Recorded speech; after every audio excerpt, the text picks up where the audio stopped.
V roce 2011 psal bakalářku, ze které nakonec vznikl Foodshop. Od té doby se můj dnešní host Petr Hajduček ze studenta stal šéfem firmy, která jenom loni dosáhla tržeb 1,43 miliardy korun a meziročně tak vyrostla o 34%. Její loňská EBITDA vyrostla na 117 milionů korun. V prvním kvartále letošního roku tržby rostly o 45% a EBITDA o 32%. Petr už byl 3krát hostem mého podcastu, poprvé před 8 lety a naposledy před 5 lety. Takže dneska pokecáme o tom, jak se Foodshop za tu dobu posunul a co se od něj můžeme naučit. Peťo, já tě zdravím a vítám tě zpátky. Ahoj. Ahoj Jirko, ďakujem za pozvanie. Kromě, já moc děkuji za tvůj čas, moc jsem se na tebe těšil, protože je to dlouhá doba, co jsme se neviděli před kamerou. 5 let v biznisu, to je kus cesty. A na tobě je zajímavý nejenom to, že jsi vybudoval Foodshop, ale i to, že de facto 14 let ho řídíš. 14 let jsi CEO a to je opravdu dlouhá doba. Kdybys měl srovnat sám sebe před těmi, dejme tomu, 13-14 lety, tedy v těch prvních letech Foodshopu a dneska, tak co bys tam viděl za největší rozdíl? Jak ty ses nejvíc změnil? No, 14 rokov je veľmi dlhá doba. Ja keď som začínal, tak som bol taký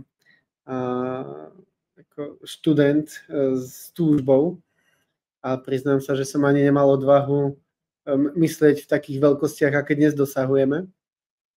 A ja som predtým programoval weby.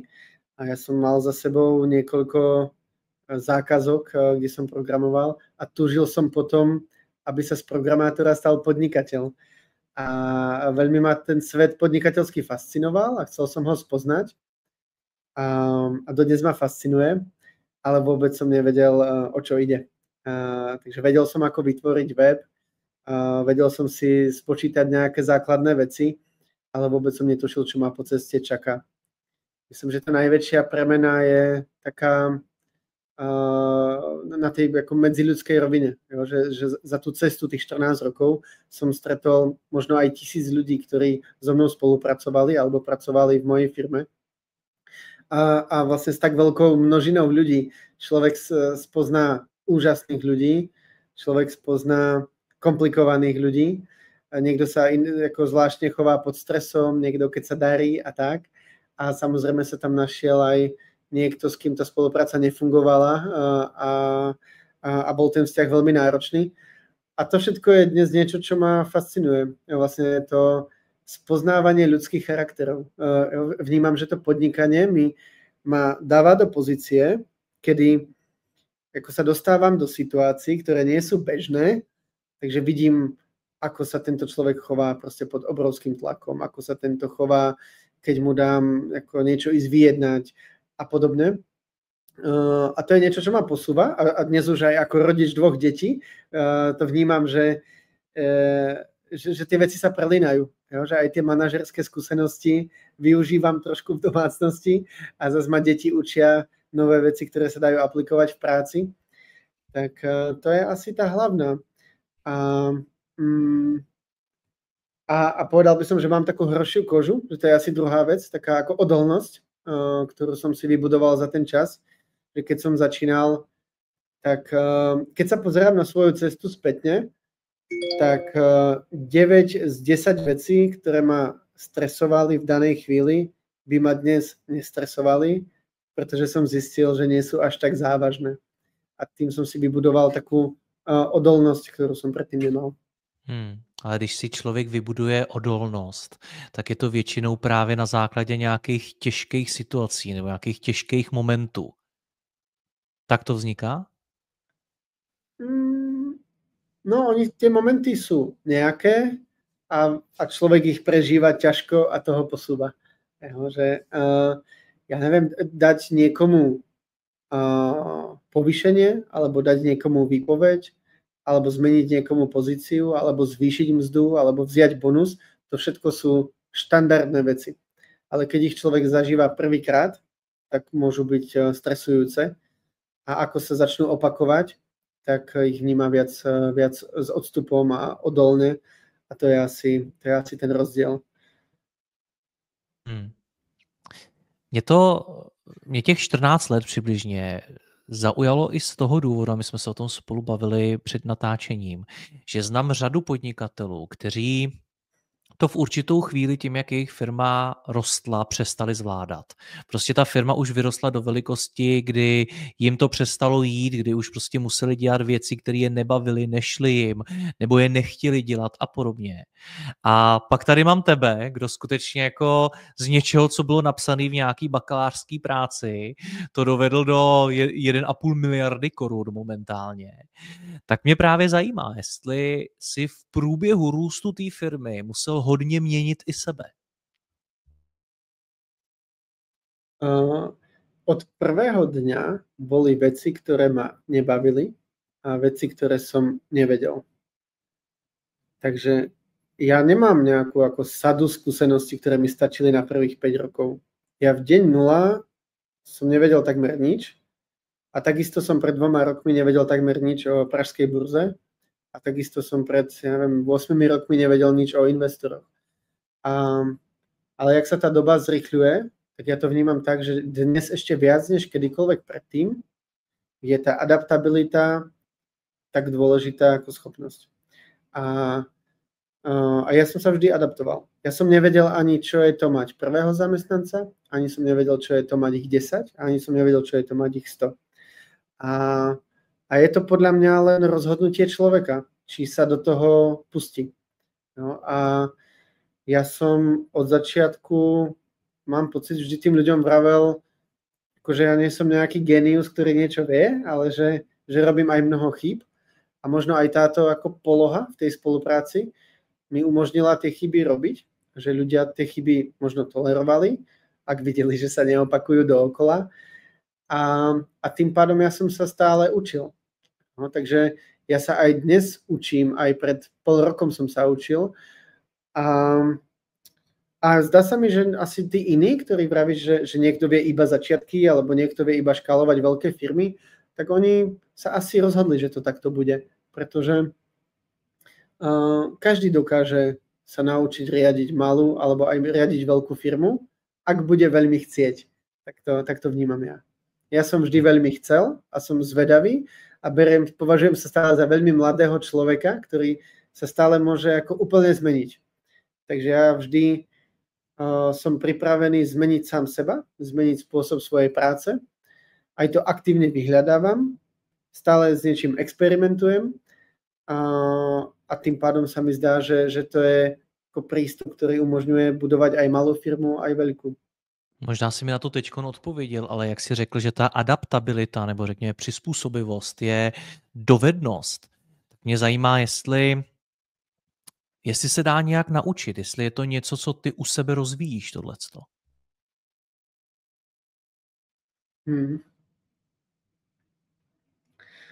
Ja si myslím, že to ide ruku v ruke s egom a s komfortom. Pretože vlastne byť adaptabilný znamená vrhnúť sa do vecí, v ktorých sa necítim dobre. V ktorých nie som, akože to nemám pod kontrolou. A v tom mi môže brániť buď to, že uprednostním svoj komfort, alebo to, že nerád som v pozícii, kde nie som ten hrdina. Takže ja by som moje vnímanie je, že keďže som dokázal dať stranou ego a komfort, tak výsledkom toho je, že som adaptabilný. Takže neviem, či sa dá rozvíjať priamo adaptabilita, ale dá sa podporiť tým, že prestanem o sebe premýšľať ako o tom najšikovnejšom v miestnosti a naopak chcem vstupovať do miestnosti, kde som menej šikovný. A pomohlo mi to v tom, a ešte mi pomáha to, že obetujem komfort. Jo, že si dám do tela. Tak ako ľudia, keď chodia do fitka, sú mimo svoj komfort a vedia, že tým si ako budujú tie svaly, tak takisto aj v tom biznise sa vrhám do situácií, ktoré sú nové. Či je to akvizícia novej firmy, alebo predaj podielu, otvorenie zahraničnej pobočky, zmena práce s manažmentom.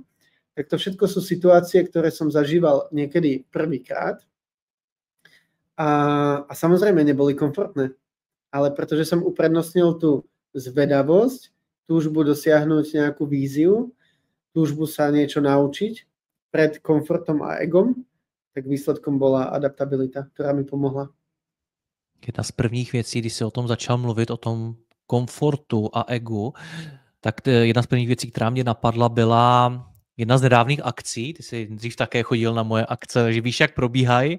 A já jsem se tam zeptal právě posluchačů, co třeba brzdí růst jejich firem nejvíc. A jedna z odpovědí, která byla taková, řekněme, nejčastější, byl strach z rizika, strach z toho, že se třeba nechtějí zadlužit, nebo nevím, mít ty směnky a podobně, což v biznesu vídáme často. To je taky to, o čem ty mluvíš, ten diskomfort? Vystavit sa tomuhle? Áno, aj. V mojom prípade som aj po ceste mal zmenky, aj dlhy, aj veľké riziko. Ale tú mieru si každý musí nájsť sám. Ja niektoré svoje kroky v minulosti, ktoré boli veľmi rizikové, možno vnímam aj, že boli za hranicou. Takže nechcel by som úplne tu predávať odkaz, choďte sa všetci zadlžiť a podpíšte zmenky, lebo to je tá jediná cesta.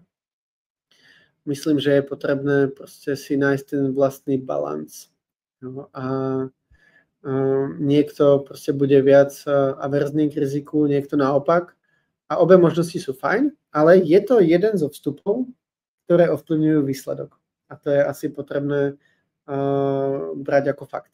No, že ak nikdy nezariskujem, tak nikdy nemôžem nič dosiahnuť. Skvelá kniha Čierna labuť od Taleba a mám rád tú myšlienku, že z čiernych labutí môžeme robiť, myslím, to nazýva šedé labute a je to o tom, že keď ja sa rozhodnem zaletieť do Paríža alebo Milána za dodávateľom, lebo s ním chcem niečo dohodnúť, tak je možné, že neúspejem. Až je to pravdepodobné, že neúspejem. Ale keď tam nezaletím, tak je istota, že neúspejem. Teraz je otázka, jak sa k tomuto človek postaví. Ja často robím veci, ktoré možno neprinesú žiadny výsledok, a často to tak je, ale niekedy ten výsledok prinesú. Ale viem, že ak ich robiť nebudem, tak je isté, že ten výsledok nebude. Pojďme dát pár příkladů. Kdy jsi dělal něco, u čeho bylo, možná řeknu jistý, že to žádný výsledek nepřinese, ale ty jsi to stejně udělal a ten výsledek to přineslo? Jo, tak nedávno jsme získali značku Jordan do nášho portfólia. Značku Jordan vlastní Nike. Nike a Jordan dohromady sú celosvetová jednotka. Mám dojem, pardon, že o tom byl i super film, jestli se nepletu. Áno. To byl jeden čas v kinech. Áno. Aj jednak je Last Dance o Michaelovi Jordanovi na Netflixe a tiež je film Air o Nike. Áno. No, a táto značka nielen, že je úspešná a ekonomicky zaujímavá pre nás, aby sme ju predávali, ale aj zároveň je to akýsi punc autenticity a kvality, mať k nej prístup. Takže ona nám to aj nosí viac followerov na sociálnych sieťach, viac PR výstupov, viac návštevnosti do kamenných obchodov a tak ďalej. Ale získať ju bolo veľmi ťažké, až takmer nemožné. A nám sa to podarilo minulý rok ju získať a teraz ju teda dávame konečne do predaja. No a tá cesta k tomu bola šialene dlhá. Vlastne v jeden moment sme pochopili, že veľmi záleží značke Jordan na tom, či tá firma, ktorá ich predáva, podporuje neprivilegované minority. Takže oni v Amerike sa veľmi sústredia na afrických Američanov, ale aj vlastne na ženy, aby bolo viac ako rovnosti vlastne v spoločnosti s akýmikoľvek minoritami. No a my sme hľadali, čo je správna téma v tomto regióne a nakoniec vlastne to došlo k tomu, že ja som založil súkromný nadačný fond, do ktorého som sa zaviazal vložiť 100 000 eur, pretože naša firma už je kotovaná na burze a ona nemôže úplne robiť ako charitatívnu činnosť. A tak ja som vzal súkromné prostriedky, založil som ten nadačný fond, zamestnal som Ivonu, ktorá riadi ten nadačný fond a začali sme reálne vytvárať partnerstva v oblasti Rómov v Strednej Európe. A už máme za sebou niekoľko aktivít, kde sme výrazne pomohli jednotlivcom sa posunúť v ich kariére. Napríklad Ondra, ktorý je špičkový boxer z Čech, bol pozvaný na šampionát do USA a my sme mu prispeli na tú cestu, aby si mohol zaplatiť letenku a ubytovanie. No a to robíme, pretože to je dobrá vec. A ja som na to raz dal tie svoje prostriedky, pretože je to dobrá vec. Ale vedľajší efekt toho je, že to krásne zapadá k tomu Jordanu. Takže my sme toto odpracovali, spravili sme nejaké aktivity a potom sme im ukázali, že máme aj túto novú vec. Samozrejme, ten nadačný fond úzko spolupracuje s Foodshopom a tá myšlienka je, že tie veľké dosahy, ktoré má Foodshop, môžeme pozitívne využiť na to, aby sme ukazovali tieto minority a ukazovali rómske talenty. No a to sme odprezentovali Jordan. Ale aby sme toto a iné veci odprezentovali kvalitne, tak sme zároveň natočili, zostrihali a vyprodukovali 3 videá a špeciálnu webovú stránku v spolupráci so Social Park, ktorí odviedli na tom skvelú prácu. A to nás stálo ďalšie vyššie stovky tisíc korún. A toto všetko sme robili bez akéhokoľvek ako istej odpovede. To my sme všetko spravili a potom sme čakali na odpoveď. A tentokrát bola áno, takže to super zafungovalo. A navyše ja som rád, že ďalej sa venujeme tomu nadačnému fondu a máme s tým ešte veľké plány. Teraz sme dokonca požiadali o nejaké norské grandy, to nám pomôže ďalej.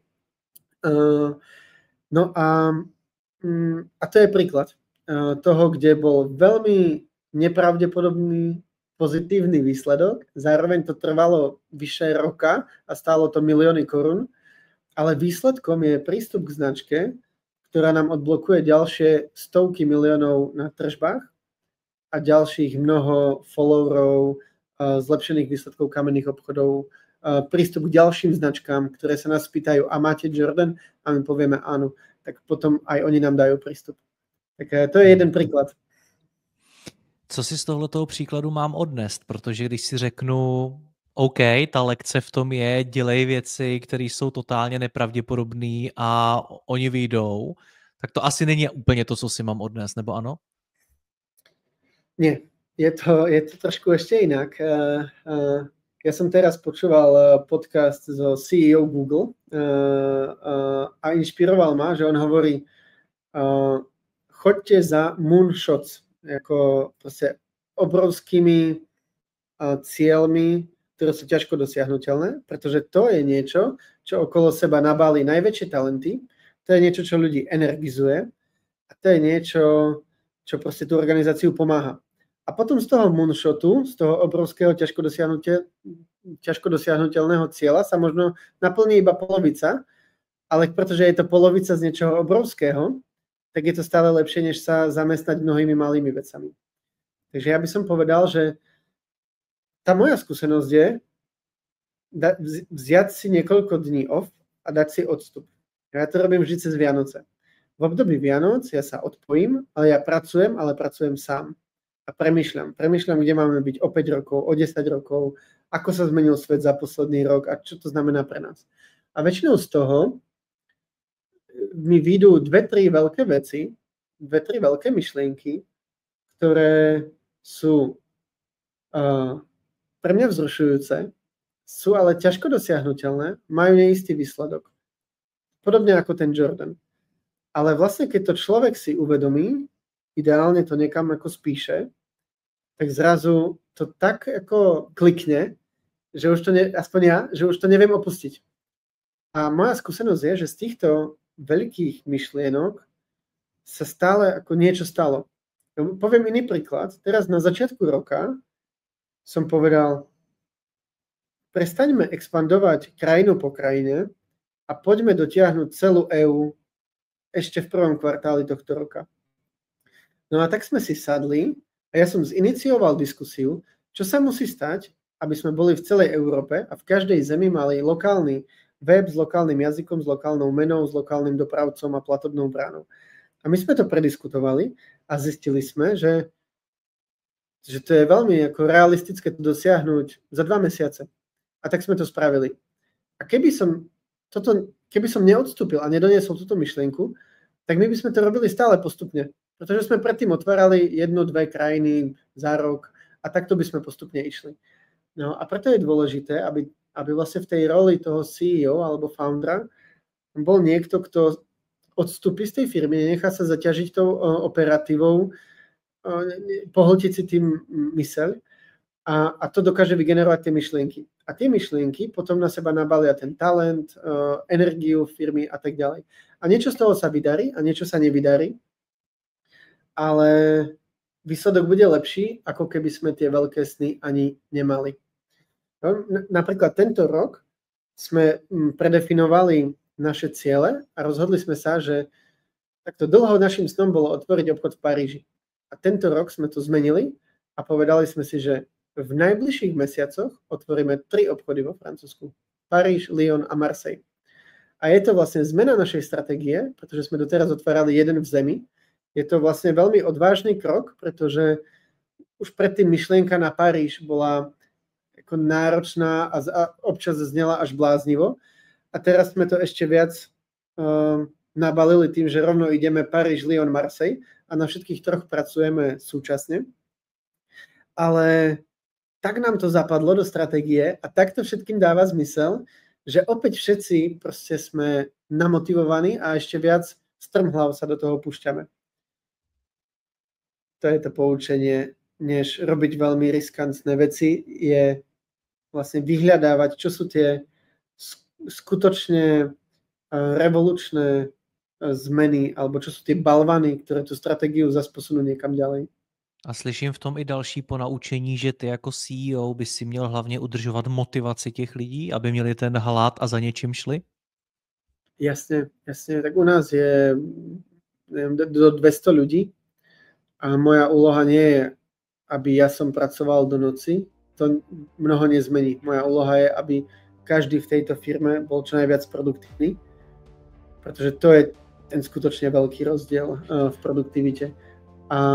A vlastně to se robí tím, že máme. Děkuju, že posloucháte tento rozhovor. V celé délce je pouze pro naše předplatitele. Zvu vás mezi ně, protože tak získáte přístup k těm nejlepším rozhovorům, jaké tvořím. Jdeme v nich ještě více do hloubky, probíráme zásadní témata podnikání a řízení firem a samozřejmě čekají tam na vás i skvělí hosté.